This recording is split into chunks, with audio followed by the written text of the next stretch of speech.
ex-banker, and I left my job 2 years back, and I sell mobile accessories on Amazon and Flipkart. Okay. I have a business idea wherein I want to do a startup into B2B buying side of indirect expenses. So whatever corporates require in whatever are the non-core expenses of the corporate, I want to provide them an online platform where which they can procure those products. Right. So this is at the idea validation stage. I have spoken with my network, and they are all happy with the idea, and obviously they are game for whenever this starts. So my question to you is, I have to my requirement currently is first, I don't have a tech background, so how can I get someone who can build the application and the website and can help me in the tech side? Second is on the procurement. While I have my network with the distributors, and given that it is starting up, I don't think the volume will be so large that the companies would be willing to entertain me directly. So I want your views whether we can do a direct tie-up with the companies to procure, or a distributor. Right now, to start with, a procurement arrangement with a distributor will be the good way to start with. And then third, on because it is a B2B side on the indirect expenses, what should be my go-to market strategy? So there are 2-3 models that I have thought of. The one is that I can start with limited pin codes. I'm based out of Mumbai, so I can start with Mumbai only, focusing on small businesses and SMEs, where the average ticket size may not be very huge, but I can onboard the customers easily. The second go-to-market strategy that I thought is, if I go for a large corporate, there would be a lot of requirement from them, like integration with their ERP. Getting an appointment with them also will be a tough task. So I want your views on this as well. And third, if there's a possibility of getting a funding on this.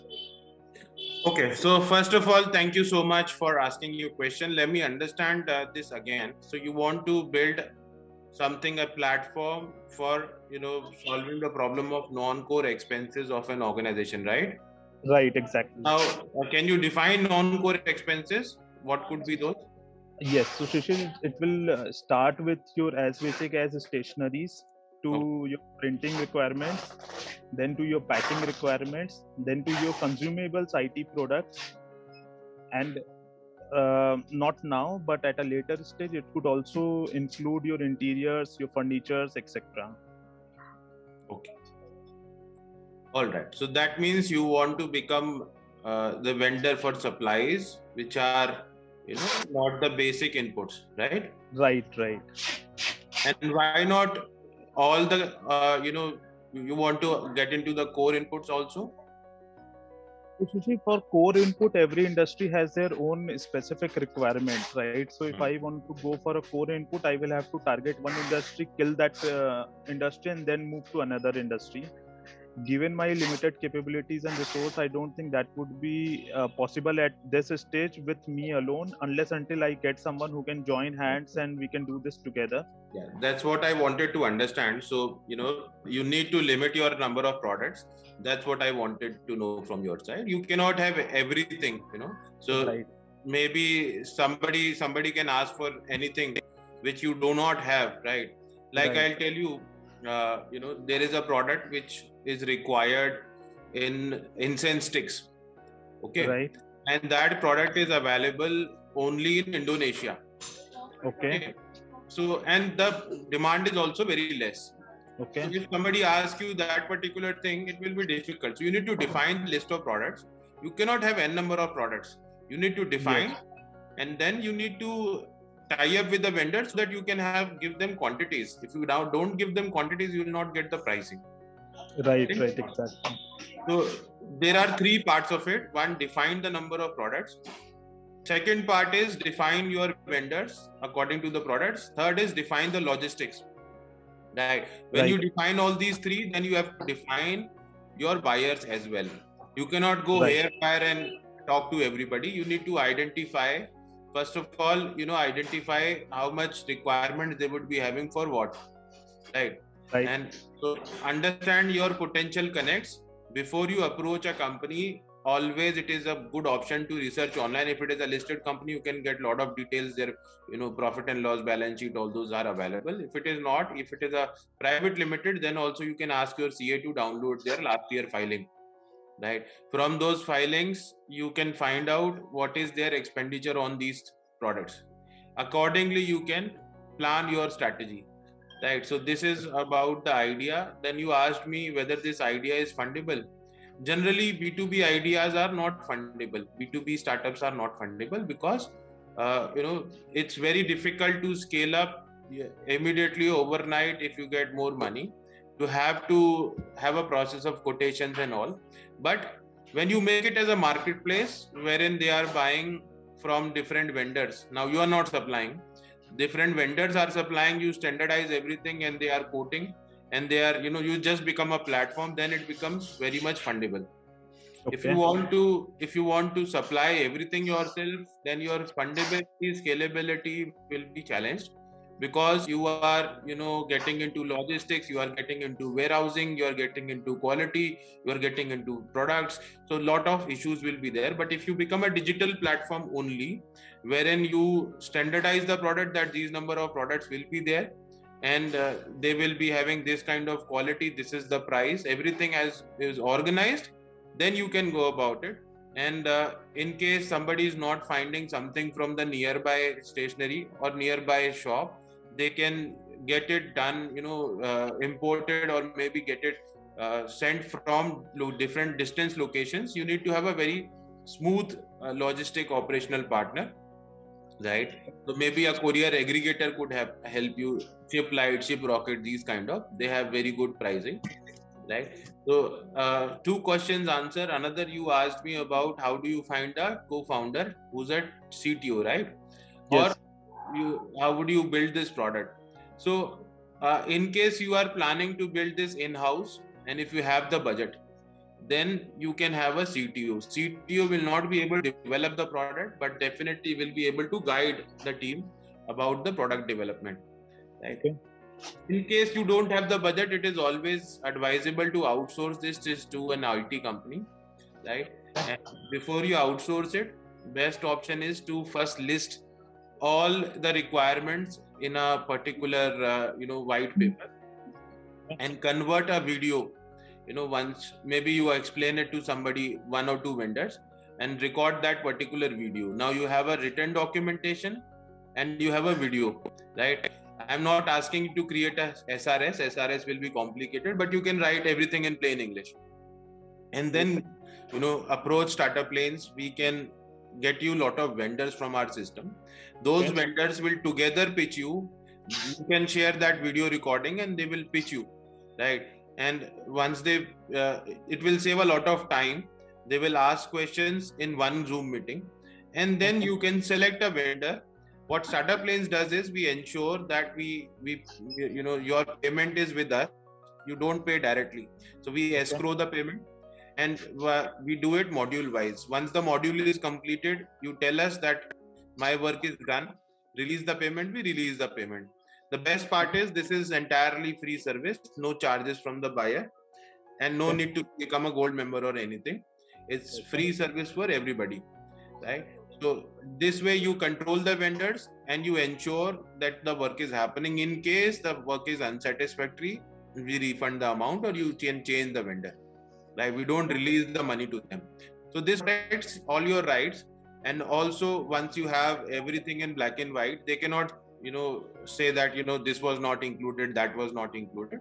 You need to think of what you want initially, and you can't increase features later on, to be honest. If you have to, write down everything initially, because later on, if you increase features, IT companies will ask for more money, definitely, and that will not be as per your expectation, right? So I think all 3 questions answered. Any follow-up question you have? So, Shishir, another question, that now that you informed that StartupLanes helps in this, would you also have a team for marketing or a vendor list for who can help in digital marketing as well? Yes. So we have everything. We call it managed escrow as a service, wherein founders can source everything through us in a managed escrow as a service model. And in case, because you are making something for sourcing, you can also find out some opportunity to tie up or collaborate with StartupLanes for that.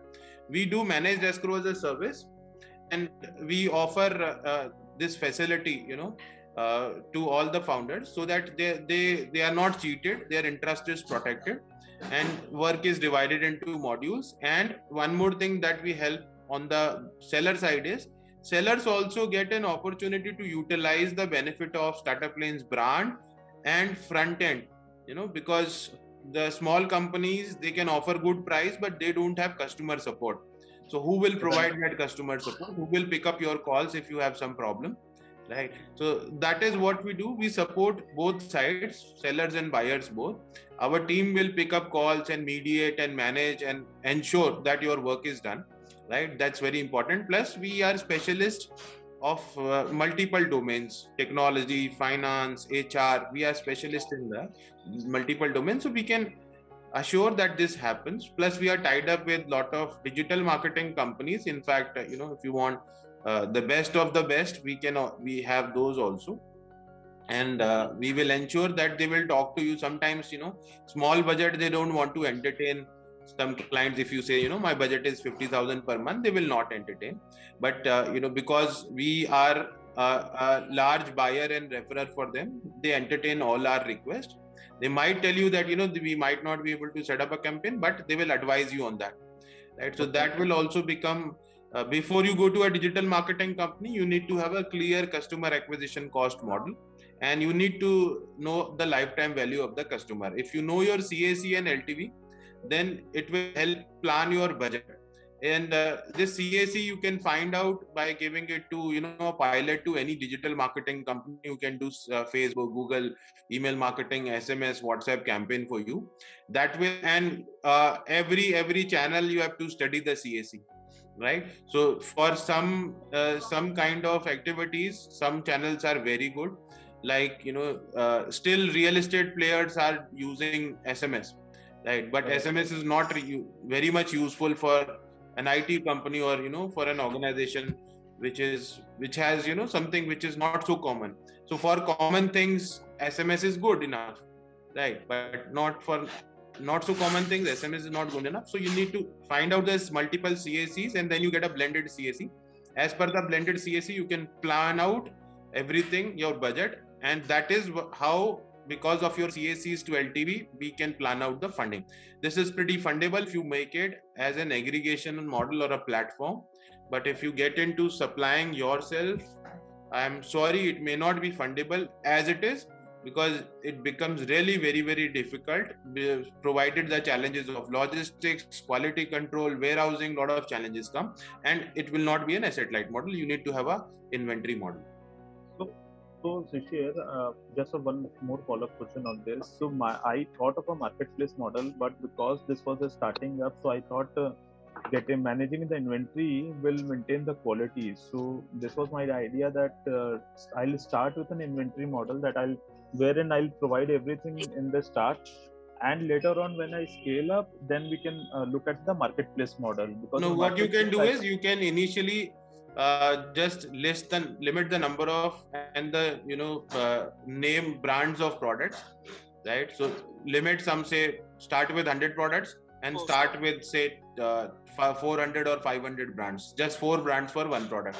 Suppose I want to buy a pen, you can tell me the option, either you buy Reynolds, you buy Parker, or these 4 products are there, because these are the most common ones. We don't deal in the less branded or not so known one. Right. Because what will happen is, brand challenges or the quality challenges will only come when you start selling local products. If you are selling the paper of JK, you might not have such kind of problem, because they have good quality and they have quality customer support. Everything is there. They will refund the money if manufacturing defect is there. Okay. But you will find challenges in the local players. So avoid local players initially. Okay. And then later on, you set up your own manufacturing, or you ask them to contract manufacture on your behalf under your branding. That will give you more margins, will establish your brand, and still you will be a marketplace, just like Amazon did. Amazon had invested into a lot of companies. They don't own 100%, but they are, getting 49% or, even below that in some manufacturing organization where they promote their own products, right? So later on, you can do that. You can have contract manufacturing, and your brand will be promoted, and you can control the quality, right? And still you will be a platform.